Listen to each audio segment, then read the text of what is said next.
Hello दोस्तों, स्वागत है आप सभी का आपके अपने यूट्यूब चैनल विश्वगुरु एकेडमी पर। तो दोस्तों, आज क्लास 8th की साइंस की एनसीईआरटी में हम लोग 5th चैप्टर कोयला और पेट्रोलियम इसे हम लोग आज डिस्कस करेंगे। ठीक है, तो आइए फिर आज की वीडियो स्टार्ट करते हैं।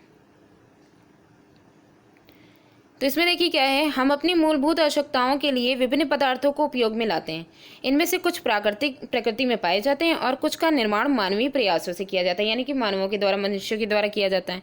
तो क्रियाकलाप में देखिए इसमें है, आप अपने दैनिक जीवन में उपयोग में लाए जाने वाले पदार्थों की एक सूची बनाइए और उनका प्राकृतिक तथा मानव निर्मित वर्गों में वर्गीकरण किए। जो भी हम लोग डेली रूटीन में यूज़ करते हैं उनमें कौन सी प्राकृतिक है, कौन सी मानव निर्मित है, इनका हमें इसमें डिफरेंस में कर लेना है। जैसे कि प्राकृतिक चीज़ों में जल हो जाएगा, और जो है सूर्य की रोशनी हो जाएगी, वायु हो जाएगा। ठीक है, ये सारी चीज़ें हो जाएंगी। और इसके अलावा ईंधन में हो जाएगा, पेट्रोल हो जाएगा, डीजल हो जाएगा। और फिर जो लकड़ी के जो भी इंस्ट्रूमेंट हम लोग जो घर में यूज़ करते हैं, कुर्सी मेज़ वगैरह, ठीक है, ये सारी चीज़ें हो जाएंगी। और इसके अलावा जैसे मानव निर्मित में प्लास्टिक की चीज़ें हो जाएंगी, या फिर कुछ मेटल वगैरह की, जो भी जो अदर चीज़ें जो ऐसी हैं जो है मानव के द्वारा, जैसे कि कपड़ों में अगर ले लिया जाए तो संश्लेषित जो सिंथेसाइज्ड जो रेशे हैं, संश्लेषित रेशों से बनने वाले, तो ऐसे रेशों से बनने वाले जो कपड़े हैं उनका यूज़ किया जाता है। तो इस प्रकार जो भी चीज़ें हम लोग डेली रूटीन में यूज़ करते हैं उन्हें हम प्राकृतिक और मानव निर्मित वस्तुओं में वर्गीकृत करके सारणी में लिखेंगे। क्या इस सूची में वायु, जल और मृदा और खनिज सम्मिलित हैं? तो इसे भी हम सम्मिलित कर सकते हैं, क्योंकि ये सभी प्रकृति द्वारा उपलब्ध कराए जाते हैं, इस वजह से इन्हें हम प्राकृतिक संसाधन भी कहते हैं। तो यहाँ पे बूझो का एक क्वेश्चन है, इसे देख लेते हैं। क्या हम अपने सभी जो प्राकृतिक संसाधन है उनका निरंतर उपयोग कर सकते हैं? तो यहाँ पे इनका यह है कि अगर कंटिन्यू हम यूज़ करना चाहें तो हम कर सकते हैं सभी प्राकृतिक संसाधनों का यूज़। तो यहाँ पे कुछ और भी क्वेश्चन है, जैसे क्या वायु, जल और मृदा मानवीय क्रियाकलापों द्वारा समाप्त हो सकते हैं? ठीक है, तो और जैसे जल के बारे में आपने क्लास 7th में भी पढ़ा था कि जैसे जल जो है वो अगर पूरी पृथ्वी का अगर जल लिया जाए तो वो हमेशा सीमित रहेगा। ठीक है, तो मतलब कि वो हमेशा बैलेंस में रहता है। लेकिन जो हमारे यूज़ का जो जल है वो मानवीय क्रियाकलापों के द्वारा जिस तरीके से उसका दोहन हो रहा है, वो एक सिचुएशन ऐसी आएगी कि उसकी ख़त्म की कंडीशन आ जाएगी। ठीक है, तो ये जो है हम लोग ने क्लास 7th में इसके बारे में काफ़ी अच्छे से डिस्कस किया था। क्या जल एक असीमित संसाधन है? तो अगर देखा जाए तो अगर पूरी अर्थ का अगर देखा जाए तो असीमित ही है। ठीक है, लेकिन जो हमारे यूज़ का है, अगर वाटर साइकिल में मानवीय क्रियाकलापों के द्वारा कोई डिस्टर्बेंस होता है, ठीक है, तो डिस्टर्बेंस के द्वारा हमारे यूज़ का जो जल है, जो कि 0.3 या जो जितना भी हमारे यूज़ का जो जल है वो जो है वो नष्ट हो जाएगा। ठीक है, उसकी ख़त्म होने की कंडीशन आ जाएगी, वो सीमित है। आगे देखते हैं। प्रकृति में विभिन्न संसाधनों की उपलब्धता की दृष्टि से प्रकृति संसाधनों को व्यापक रूप से दो वर्गों में बांटा जा सकता है। यानी प्रकृति में जो संसाधन उपलब्ध हैं उनको प्राकृतिक संसाधनों के रूप में उनको व्यापक रूप से दो वर्गों में बांटा जा सकता है। तो पहला यहाँ पे दिया गया है अक्षय प्राकृतिक संसाधन, यानी ऐसे यहाँ पे जो है प्राकृतिक संसाधन दिए गए हैं जिनकी जो मात्रा है वो असीमित है। ये संसाधन प्रकृति में असीमित मात्रा में उपस्थित हैं और मानवीय क्रियाकलापों से समाप्त नहीं होने वाले। जो अक्षय प्राकृतिक संसाधन है ये मानवीय क्रियाकलापों से समाप्त नहीं होने वाले हैं। जैसे उदाहरण में दिया गया सूर्य का प्रकाश और वायु। ठीक है, और दूसरा यहाँ पे दिया गया है समाप्त होने वाले प्राकृतिक संसाधन, यानी एग्जॉस्टेबल जो नेचुरल रिसोर्स होंगे उनमें क्या है, प्रकृति में इन स्रोतों की मात्रा सीमित है। ये मानवीय क्रियाकलापों द्वारा समाप्त हो सकते हैं। इनकी जो है मात्रा जो है वो सीमित है। ठीक है, एक फिक्स है। और इन संसाधनों के ये जो है जितना ज़्यादा इनका दोहन होता चला जाएगा वो ये कभी ना कभी समाप्त हो जाएंगे, क्योंकि इनके बनने में काफ़ी समय लगता है। तो देखिए इसके उदाहरण में कौन कौन से हैं, जैसे वन है, वन्य जीव हैं, खनिज है, कोयला है, पेट्रोलियम है, प्राकृतिक गैस है। ठीक है, तो ये सब जो है कुछ ऐसे प्राकृतिक संसाधन हैं जो मानवीय क्रियाकलापों के द्वारा समाप्त हो जाएंगी, क्योंकि ये सीमित मात्रा में है। अब क्रियाकलाप के आधार पर हमें यही जो प्राकृतिक संसाधन जो एग्जॉस्टेबल हैं और जो इनएग्जॉस्टेबल हैं, ठीक है, तो इनको ही हमें यहाँ पे डिस्कस करना है। तो इसको क्रियाकलाप के आधार पर भी समझें। इसमें हमें क्या करना है, ये जो क्रियाकलाप है वो हम क्लास में करेंगे। ठीक है, वहाँ पे क्या करेंगे, कुछ बर्तन लेंगे, कोई पात्र, कुछ जो है पात्र ले लेंगे, उसमें हमें पॉपकॉर्न डालना है, मूंगफली डालना है, भुने हुए चने या टॉफियाँ, इनमें से कुछ भी जो है उससे हम पात्रों को भर लेंगे। विद्यार्थियों को 7-7 के समूह में हम बांट लेंगे। पूरे क्लास में जितने भी स्टूडेंट होंगे उनको 7 का समूह पूरा बना देंगे, 7 ग्रुप्स बना देंगे। अब इन समूहों में जो बच्चों की जो नंबर्स होंगे वो 1, 2 या 4 ऐसे जो है रखा जाएगा।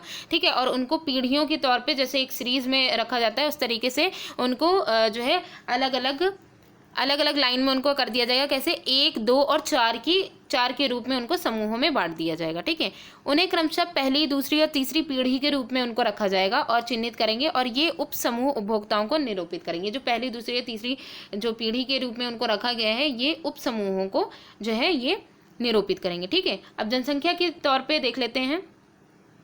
तो देखिए, जनसंख्या में वृद्धि के साथ साथ दूसरी और तीसरी पीढ़ी में उपभोक्ताओं की संख्या भी अधिक है। जाहिर सी बात है, जनसंख्या में वृद्धि हो रही है तो दूसरी तीसरी जो पीढ़ी बनाई गई है तो उसमें जो है उसमें लोगों की जो संख्या है वो भी अधिक होगी। ठीक है, उपभोक्ताओं की संख्या भी अधिक होगी। प्रत्येक समूह के लिए मेज पर हर समूह के लिए एक पूरा भरा हुआ पात्र रखा गया है। जो 7 समूह बनाए गए थे उनमें हर समूह के लिए एक पात्र पूरा भरा हुआ रखा गया था। प्रत्येक समूह की पहली पीढ़ी के उपभोक्ताओं से कहिए कि वे अपने समूह के पात्र से वस्तुओं का उपभोग करें। जो भी जो है उनके पास बर्तन है उन समूहों में, जो भी उपभोग कर सकते हैं, जो भी ले सकते हैं वो उसमें से लें। अब प्रत्येक समूह की दूसरी पीढ़ी को भी वैसा ही करने दें। पहली पीढ़ी ने ये कर लिया, फिर वो जो है पात्र दूसरी पीढ़ी को पास कर दिया जाएगा, वो भी ऐसा करें। विद्यार्थियों से कहिए कि वे प्रत्येक पात्र में वस्तुओं की उपलब्धता को ध्यान से देखें, और हर विद्यार्थी हर जो पात्र जो है 7 ग्रुप में जो बांटे गए हैं उनमें देखते रहें कि जो उसमें पदार्थ हैं उनका लेवल क्या है, कि अब वो कितनी मात्रा में है। यदि पात्रों में कुछ शेष बचा है तो प्रत्येक समूह की तीसरी पीढ़ी को इसका उपभोग करने के लिए अगर कुछ बचा है तो तीसरी पीढ़ी को दे दें। अब अंतिम में हमें क्या देखना है? अंतिम रूप से ये देखिए कि तीसरी पीढ़ी के जो सभी उपभोक्ता, क्योंकि तीसरी पीढ़ी में उपभोक्ताओं की संख्या भी ज्यादा है, ठीक है, उनमें जो है खाने हेतु उनको कुछ मिला है या फिर उनको कुछ भी नहीं मिला, तो ये हमें देखना है। ये भी देखना है कि क्या पात्रों में अभी भी कुछ मतलब उनको देने के बाद भी क्या कुछ शेष बच रहा है, तो ये भी देखना है। तो यहाँ पे माना गया है कि मान लीजिए कि पात्रों में के जो खाद्य पदार्थ जो थे, जो भी खाने पीने के लिए था, वो क्या हो सकते हैं? वो कोयला, पेट्रोलियम या प्राकृतिक गैस जैसे ये पदार्थ हो सकते हैं। तो जैसे समाप्त होने वाले प्राकृतिक संसाधनों को ये प्रदर्शित करते हैं कि ये सीमित हैं। प्रत्येक समूह का उपभोग प्रतिरूप भिन्न हो सकता है। मतलब कहने का है कि हर समूह का जो उपभोग प्रतिरूप है, जो उपभोक्ता है वो अलग अलग हो सकते हैं, उनकी सोच अलग अलग हो सकती है। क्या किसी समूह की पहली पीढ़ी बहुत अधिक लालची हो सकती है? हो सकता है कि कुछ समूह में पहली पीढ़ी आने वाली पीढ़ी के लिए प्राकृतिक संसाधनों की उपलब्धता के विषय में चिंतित हो, कि कभी कभी ऐसा हो सकता है कि जैसे पहली पीढ़ी है वो जो है वो उपभोग के लिए मतलब कि लालची हो कि उनके सारी फैसिलिटीज़ मिल जाए और आगे का वो सोचे ही ना, तो खूब जितने भी सीमित संसाधन हैं उनका खूब दोहन करें। ठीक है, तो जाहिर सी बात है जो पीढ़ी दर पीढ़ी आगे जब बढ़ता जाएगा तो ये कभी ना कभी ख़त्म ही हो जाएगा। लेकिन कभी कभी क्या हो सकता है कि पहली पीढ़ी के कुछ लोग ऐसे होते हैं जो इस बारे में चिंतित भी हो सकते हैं कि आगे की जो लोग हैं उनको जो है इसका नुकसान ना होए। ठीक है, आगे की आने वाली जो पीढ़ी है। तो अब इस अध्याय में हम लोग कोयला, पेट्रोलियम और प्राकृतिक गैसों जैसे कुछ समाप्त होने वाले सीमित प्राकृतिक संसाधनों के विषय में अध्ययन करेंगे। इनका निर्माण सजीव प्राणियों के मृत अवशेषों, जीवाश्मों से होता है। इस वजह से इन्हें जीवाश्मी ईंधन भी कहते हैं। ठीक है, कोयला, पेट्रोलियम और प्राकृतिक गैस। तो आइए इसमें सबसे पहले हम देखते हैं कोयला। कोयला, आपने कोयला देखा होगा कि इसके बारे में देखा या फिर इसके बारे में सुना भी होगा। ये पत्थर जैसा कठोर और काले रंग का होता है, कोयला जो होता है। ठीक है, तो यहाँ पे दिखाई गई ये कोयले की पिक्चर है। अब आगे देखते हैं इनका यूज़ क्या है। खाना पकाने हेतु उपयोग में आने वाले ईंधनों में कोयला एक है। कोयले का यूज़ खाना पकाने वाले जो ईंधन हैं उनके लिए भी इसका यूज़ किया जाता है। पहले इसका उपयोग रेल इंजनों को चलाने के लिए भाप बनाने में होता था। ठीक है, भाप के लिए, क्योंकि पहले के जो रेल इंजन थे वो भाप से चलने वाले होते थे, तो इसलिए भाप के लिए कोयले जो हैं उनका यूज़ होता था। इसका उपयोग तापीय शक्ति संयंत्रों में विद्युत उत्पन्न करने हेतु भी किया जाता है। अब इसका यूज़ किस में किया जाता है कि जो तापीय शक्ति संयंत्र होते हैं उनके द्वारा विद्युत उत्पन्न करने के लिए इनका यूज़ होता है। और कोयले का उपयोग विभिन्न उद्योगों में ईंधन के रूप में भी किया जाता है। ठीक है, विद्युत जितने भी अलग अलग तरीके के जो उद्योग हैं उनमें ईंधन के रूप में भी इसका यूज़ किया जाता है। मेन कोयले की जो कहानी है उसे हम जान लेते हैं, क्योंकि हम सभी लोग ये समझते थे कि जो कोयला है वो पेड़ों की जो लकड़ी होती है उसके जलने से प्राप्त होता है, लेकिन ऐसा नहीं है। इसकी कहानी काफ़ी इंटरेस्टेड है। तो आइए देखते हैं। पहले का भी ये क्वेश्चन है कि कोयला हमें कहाँ से प्राप्त होता है और ये कैसे बनता है। तो देखते हैं इसमें क्या है। लगभग 300 मिलियन वर्ष पूर्व पृथ्वी पर निचले जलीय क्षेत्रों में घने वन थे। बाढ़ जैसे प्राकृतिक प्रक्रमों के कारण ये जो घने वन जो थे, जब बाढ़ आई तो ऐसे प्राकृतिक प्रक्रमों के कारण ये वन मृदा के नीचे दब गए। उनके ऊपर अधिक मृदा जम जाने के कारण, अब मृदा के नीचे दब गए, उसके बाद उनके ऊपर मृदा की जो परतें हैं वो जमती चली गई। अधिक मृदा जम जाने के कारण ये संपीड़ित, ये और ज़्यादा जो है कंप्रेस होते चले गए। जैसे जैसे वे गहरे होते गए यानी कि और ज़्यादा ये दबते गए और गहराई में जाते गए, उनका ताप भी बढ़ता गया। उच्च दाब और उच्च ताप, जब ये दोनों सिचुएशन आ गई, उच्च दाब और उच्च ताप, तो उस पर पृथ्वी के भीतर मृत पेड़ पौधे धीरे धीरे कोयले में परिवर्तित हो गए।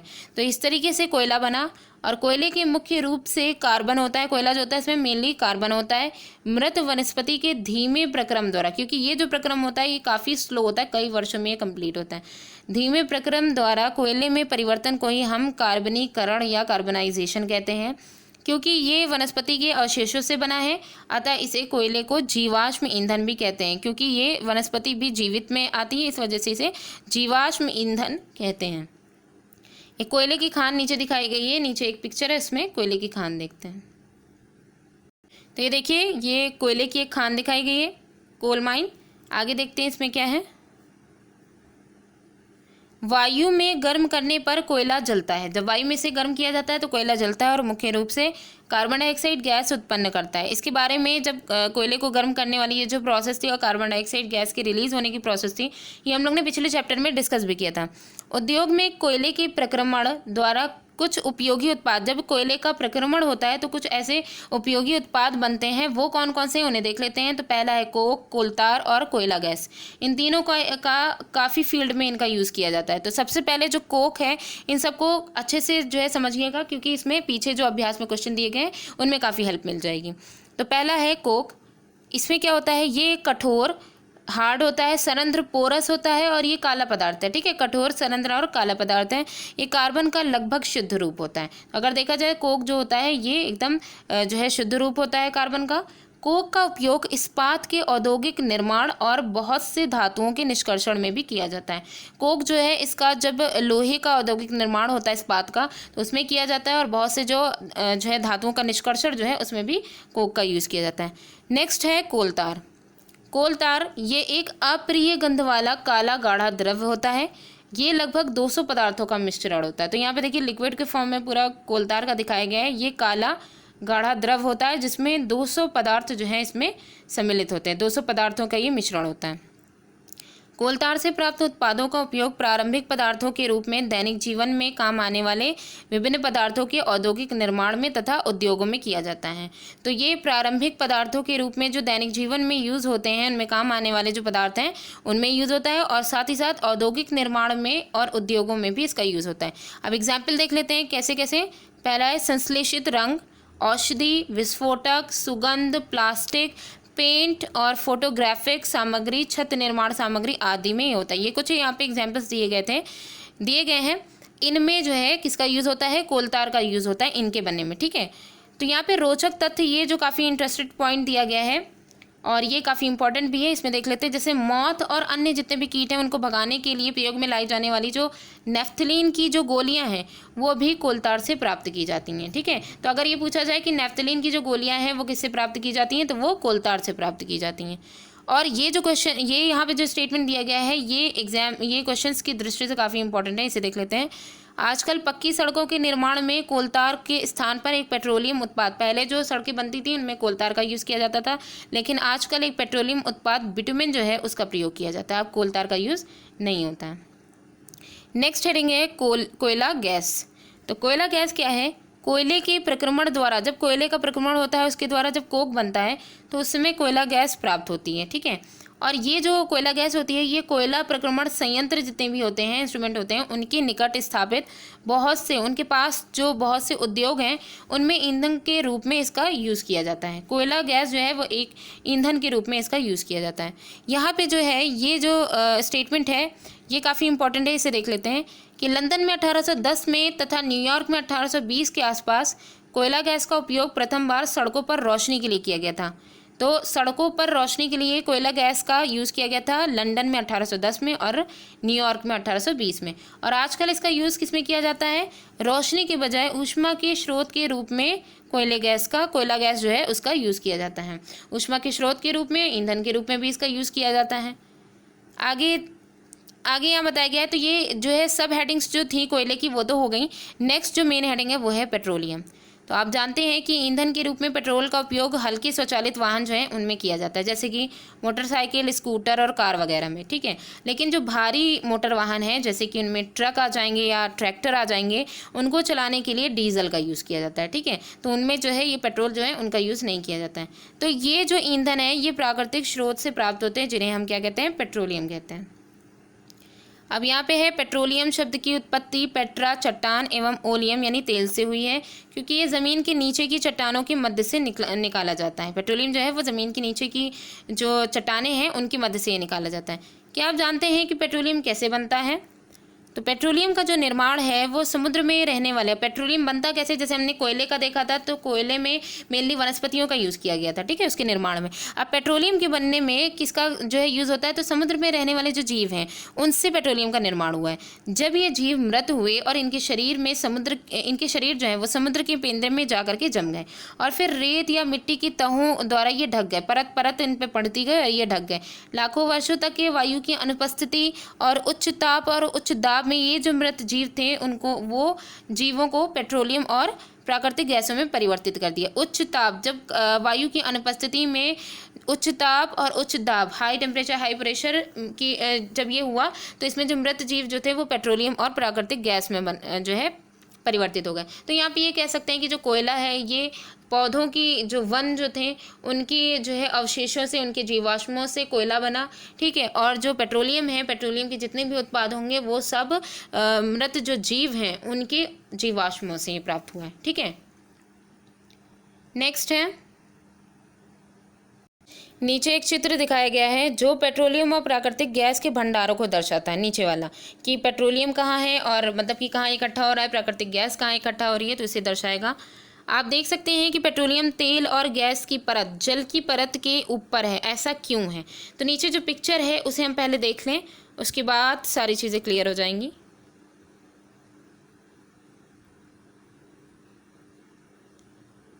तो देखिए ये जो पिक्चर है इसमें क्या दिखाया गया है, पेट्रोलियम तथा प्राकृतिक गैस के भंडार की जो पृथ्वी की जो सतह है नीचे की, वहाँ पे पेट्रोलियम और प्राकृतिक गैस कहाँ होती है, तैलाशय जो चट्टान है वो यहाँ पे दी गई है, ठीक है। और इसके ये जो लेयर है यहाँ पे पूरा दिखाया गया कि नीचे वाली जो लेयर है यहाँ पे जल है और तेल की उसके ऊपर है और गैस उसके ऊपर है। तो यहाँ पे जो लेयर है तेल और गैस की वो जल के ऊपर पाई जा रही है और यहाँ पे अप्रवेशी चट्टानें दी गई हैं, ठीक है। ये पूरी जो है अप्रवेश चट्टानें दी गई हैं और इसके ऊपर जो है वो कुआं दिया गया है। तो अब ये देखते हैं कि तेल और गैस जो है वो जल के ऊपर क्यों तैर रहा है, इसी को यहाँ पे हम डिस्कस कर लें थोड़ा सा। देखिए आप देख सकते हैं कि पेट्रोलियम तेल और गैस की जो परत है वो जल की परत के ऊपर है। ऐसा क्यों हुआ? याद करिए कि तेल और गैस जल से हल्के होते हैं, ठीक है, और इसमें मिश्रित भी नहीं होते हैं। ये जो है जल में मिश्रित नहीं होते हैं तेल, इनको अगर घोलेंगे तो ये जल में एक अपनी खुद की परत बना लेंगे, ठीक है। ये जो लाइन यहाँ पे दी गई है ये एग्जाम्स में काफ़ी पूछी गई है, तो इसे ध्यान से देखिएगा। इसमें है विश्व का पहला तेल कुआं पेंसिल्वेनिया, ये काफ़ी पूछा गया है कि पेंसिल्वेनिया जो है वो क्या है, तो ये विश्व का पहला तेल कुआं है। ये अमेरिका में 1859 में प्रवेदित ड्रिल जब किया गया था, कब किया गया था? 1859 में अमेरिका में किया गया था पेंसिल्वेनिया। ये तेल कुआं पहला तेल कुआं है। उसके बाद 8 वर्ष बाद 1867 में असम के माकुम नामक स्थान पर तेल का पता चला। असम में पता चला 1867 में। फिर भारत में तेल असम, गुजरात, बॉम्बे हाई और गोदावरी तथा कृष्णा नदियों के बेसिन में पाया जाता है। तो अगर क्वेश्चन आए कि जो तेल है वो भारत में किन किन जगहों से प्राप्त होता है, तो उसमें असम है, गुजरात है, बॉम्बे हाई है, गोदावरी और कृष्णा नदियों के बेसिन में पाया जाता है, ठीक है। तो इसमें इतने ही स्टेटमेंट पैराग्राफ से काफ़ी सारे क्वेश्चंस बने। नेक्स्ट हेडिंग है हमारी पेट्रोलियम का परिष्करण। पेट्रोलियम का जब परिष्करण किया जाएगा तो उसमें क्या क्या चीज़ें होंगी, इसे देखते हैं। अब पेट्रोलियम की रिफाइनिंग में पेट्रोलियम गहरे रंग का तेलीय पदार्थ होता है, तेलीय द्रव है। इसकी गंध अप्रिय होती है, ठीक है, काफ़ी अच्छी नहीं होती है। ये विभिन्न संगठकों जैसे पेट्रोलियम गैस, पेट्रोल, डीजल, स्नेहक तेल, पैराफिन मोम आदि का मिश्रण होता है। तो हम ये कैसे कह सकते हैं कि ये जो पेट्रोलियम जो धरती से निकला है ये जो है सिंपल जो पेट्रोल या डीजल नहीं है, अब इससे काफ़ी सारी चीज़ें अलग अलग होंगी, ठीक है। तो इसमें क्या क्या संगठक हमें मिले? पेट्रोलियम गैस भी मिली, पेट्रोल, डीजल, स्नेहक तेल, पैराफिन मोम आदि, ये सारे का ये मिश्रण था। पेट्रोलियम के विभिन्न संगठकों को जितने भी इसमें जो है संगठक हमने देखे और इनके जो प्रभाजी दिए गए हैं इनका फ्रैक्शन जो भी दिया गया है, इन सब को हम देखेंगे। तो पेट्रोलियम के जो संगठक थे उनको पृथक करने का प्रक्रम, तो हमने सारे संगठक देखे, ठीक है। तो उनको जो पृथक करने का जो प्रक्रम होता है, उनको अलग अलग करने का प्रक्रम ही क्या कहलाता है, परिष्करण या रिफाइनिंग कहलाता है। ये कार्य पेट्रोलियम परिष्करणी में संपादित होता है, ठीक है। पेट्रोलियम जो रिफाइनिंग होती है उसमें संपादित होता है। यहाँ पे ऊपर जो है पेट्रोलियम परिष्करणी की ये पूरी पिक्चर दिखाई गई है, ठीक है। तो कैसे ये पेट्रोलियम जो है उससे कैसे ये जो ऊपर संगठक हम लोग ने पढ़े थे, कोयला मोम था, पैराफिन मोम था, स्नेहक था, तो ये सारे जो हैं वो उनसे कैसे अलग किए जाते हैं। तो पेट्रोलियम परिष्करणी, पेट्रोलियम रिफाइनिंग के द्वारा ये अलग किए जाते हैं। पेट्रोलियम के विभिन्न संगठक और उनके उपयोग, यहाँ पे जो इस दी गई है, सारणी दी गई है, इसमें इसके सारे संगठक दिए गए और उनका कहाँ यूज़ किया जाता है वो भी यहाँ पे दिया गया है। तो देखते हैं फिर। तो देखिए इसमें ये जो सीरीज़ है इसमें 2 कॉलम बनाए गए हैं। पहले में है पेट्रोलियम के संगठक रखा गया, दूसरे में उपयोग रखा गया। तो पहला है कि द्रवित पेट्रोलियम गैस, ये जो एलपीजी है वो क्या है, इसका यूज़ घरों और उद्योगों में ईंधन के रूप में होता है। सेकंड में है पेट्रोल का मोटर ईंधन, शुष्क धुलाई के लिए भी यूज़ होता है, यानी कि जो ड्राई क्लीनिंग की जाती है कपड़ों की उसमें भी पेट्रोल का यूज़ होता है, ठीक है। फिर है मिट्टी का तेल, इसका यूज़ कहाँ कहाँ होता है, स्टोव में, लैंप में, जेट वायुयान में ईंधन के रूप में इसका यूज़ होता है। डीजल का भारी मोटर वाहन और विद्युत जनित्र जो होंगे उनके लिए ईंधन के रूप में यूज़ होता है। स्नेहक तेल जो होता है इसका स्नेहन में इसका यूज़ किया जाता है। पैराफिन मोम जो है इसका मरहम बनाने में, जितने भी जो है मरहम होते हैं, ट्यूब वगैरह होते हैं, उनमें इसका यूज़ किया जाता है। कैंडल बनाने में, वैसलीन आदि में पैराफिन मोम का यूज़ किया जाता है। लास्ट में आता है बिटुमिन, पेंट एवं सड़क निर्माण में इसका यूज़ किया जाता है। सड़क निर्माण के बारे में अभी हम लोग ने देखा था कि कोल तार की जगह अब बिटुमिन का यूज़ किया जाता है। तो पेट्रोलियम और प्राकृतिक गैस से अनेक उपयोगी पदार्थ प्राप्त किए जाते हैं, ठीक है। इन्हें पेट्रो रसायन कहते हैं। ये जो है पेट्रोलियम से जो अलग जितने भी उपयोगी पदार्थ प्राप्त किए जा रहे हैं उन्हें क्या कहते हैं, पेट्रो रसायन कहते हैं। इनका उपयोग अपमार्जक, डिटर्जेंट या फिर जो फाइबर्स हैं, रेशे जैसे कि पॉलिस्टर है, नायलॉन है, एक्रेलिक हैं, ये सारे सिंथेटिक फाइबर जो हैं उनको बनाने में, पॉलीथीन के निर्माण में और अन्य मानव निर्मित जितने भी प्लास्टिक के पदार्थ होते हैं आदि के औद्योगिक निर्माण में इनका यूज़ किया जाता है। पेट्रो रसायन जो होते हैं इनका इन सब में यूज़ किया जाता है। प्राकृतिक गैस से प्राप्त हाइड्रोजन गैस जो होती है उसका उपयोग उर्वरकों, जैसे कि ये यहाँ पे उर्वरक जो दिए गए हैं जैसे कि यूरिया के उत्पादन हेतु इसका यूज़ किया जाता है। अपने बहुत अधिक व्यावसायिक महत्व के कारण पेट्रोलियम को काला, मतलब कि ये जो पेट्रोलियम है इसका इतना ज़्यादा व्यावसायिक महत्व है कि इसी वजह से पेट्रोलियम जो है उसे काला सोना कहा जाता है, ठीक है। तो ये वाला जो यहाँ पे दिया गया है इसमें ये जो है ये काफ़ी इंपॉर्टेंट है कि पेट्रो रसायन किसे कहते हैं, ठीक है, और पेट्रोलियम या पेट्रोलियम गैस जो है उसका, और फिर इससे क्या किस किस चीज़ों में इनका यूज़ किया जाता है, डिटर्जेंट में, रेशे में, पॉलीथीन में, अन्य मानव निर्मित जो प्लास्टिक के सामान होते हैं उनमें, और फिर इसी जो है अधिक व्यावसायिक महत्व इतना ज़्यादा होने की वजह से इसे काला सोना कहा जाता है। अब जो नेक्स्ट हेडिंग है वो है प्राकृतिक गैस। प्राकृतिक गैस एक बहुत महत्वपूर्ण जीवाश्म ईंधन है क्योंकि इसका परिवहन पाइपों द्वारा संचालित सफलतापूर्वक हो जाता है। प्राकृतिक गैस को ही हम सीएनजी कहते हैं। प्राकृतिक गैस को उच्च दाब पर संपीड़ित जब किया जाता है तो यही प्राकृतिक गैस, जिसे सीएनजी कहते हैं, ठीक है, के रूप में ये भंडारित किया जा सकता है। यानी कि इसे हाई प्रेशर पर संपीड़ित कंप्रेस करके इसे सीएनजी के फॉर्म में सिलेंडर वगैरह में इसे भंडारित किया जा सकता है। और ये जो सीएनजी है इसका उपयोग ऊर्जा उत्पादन हेतु किया जाता है। घरों में इसका जो है खाद्य सामग्री पकाने में इसका यूज़ किया जाता है। अब इसका उपयोग परिवहन वाहन में, जो गाड़ी, बहुत सारी ऐसी वैन वगैरह जो हैं उनमें एलपीजी का यूज़ किया जाता है, ईंधन के रूप में उनमें यूज़ किया जाता है क्योंकि ये कम प्रदूषणकारी होता है। ये प्रदूषण इससे कम होता है, इस वजह से इसका यूज़ किया जाता है। ये एक स्वच्छ ईंधन भी है। घरों में खाद्य पदार्थों को पकाने में भी सीएनजी का यूज़ होता है। सीएनजी का अधिक लाभ ये है कि इसे घरों और कारखानों में सीधा जलाया जा सकता है, जहां इसकी आपूर्ति पाइपों के माध्यम से की जाती है, ठीक है। या तो जो है कुछ जगह ऐसी हैं जहां पे पाइपों के माध्यम से सीएनजी गैस जो है वो पहुंचाई जाती है, और कुछ जगह ऐसी हैं जो सिलेंडर की जो है इसमें डिलीवरी वगैरह होती है तो उससे पहुँच जाती है। तो ये जो सीएनजी गैस है ये जैसे अभी हम लोग ने डिस्कस किया था कि ये पाइपलाइनों के द्वारा घरों में भेजी जाती है। तो ये किन जगहों में, पाइपलाइनों का ऐसा जाल बड़ौदा, गुजरात, दिल्ली के कुछ भागों और अन्य स्थानों पर उपलब्ध है कि पाइपों के द्वारा सीएनजी गैस जो है वो घरों में पहुंचाई जाती है। प्राकृतिक गैस का उपयोग प्रारंभिक पदार्थ के रूप में बहुत से रसायनों और उर्वरकों के औद्योगिक निर्माण में किया जाता है। प्रारंभिक पदार्थ के रूप में भी इसका यूज़ किया जाता है। भारत में प्राकृतिक गैस के विशाल भंडार हैं और हमारे देश में प्राकृतिक गैस, तो यहाँ पे ये जो लाइन है ये बहुत ही इंपॉर्टेंट है। इसे देखिए कि हमारे देश में प्राकृतिक गैस जो है वो त्रिपुरा, राजस्थान, महाराष्ट्र और कृष्णा गोदावरी डेल्टा में पाई जाती है। तो ये जो लाइन है कि ये जो प्राकृतिक गैस है वो त्रिपुरा, राजस्थान, महाराष्ट्र, कृष्णा गोदावरी जो है वो गोदावरी डेल्टा में ये पाई जाती है। ठीक है, अब बूझो का जो क्वेश्चन है उसे देख लेते हैं। क्या प्रयोगशाला में मृत जीवों से कोयला, पेट्रोलियम और प्राकृतिक गैस बनाई जा सकती है? तो आइए देखें पहले ने इसका आंसर कैसे दिया है। नहीं, इनका बनना एक बहुत धीमा प्रक्रम है और इनके बनने की परिस्थितियां प्रयोगशाला में उत्पन्न नहीं की जा सकती। ये जो जितने भी यहाँ पे प्राकृतिक संसाधन दिए गए थे जो सीमित रूप से यूज़ किए जाते हैं, इनको बनने में कम से कम जो है हज़ारों साल इनके बनने में लग जाते हैं। ठीक है, तब जा कर के ये पूरा बन करके तैयार होते हैं। अब हमारी जो नेक्स्ट हेडिंग है वो है कुछ प्राकृतिक संसाधन सीमित हैं। तो कौन कौन से सीमित हैं उन्हें देख लेते हैं।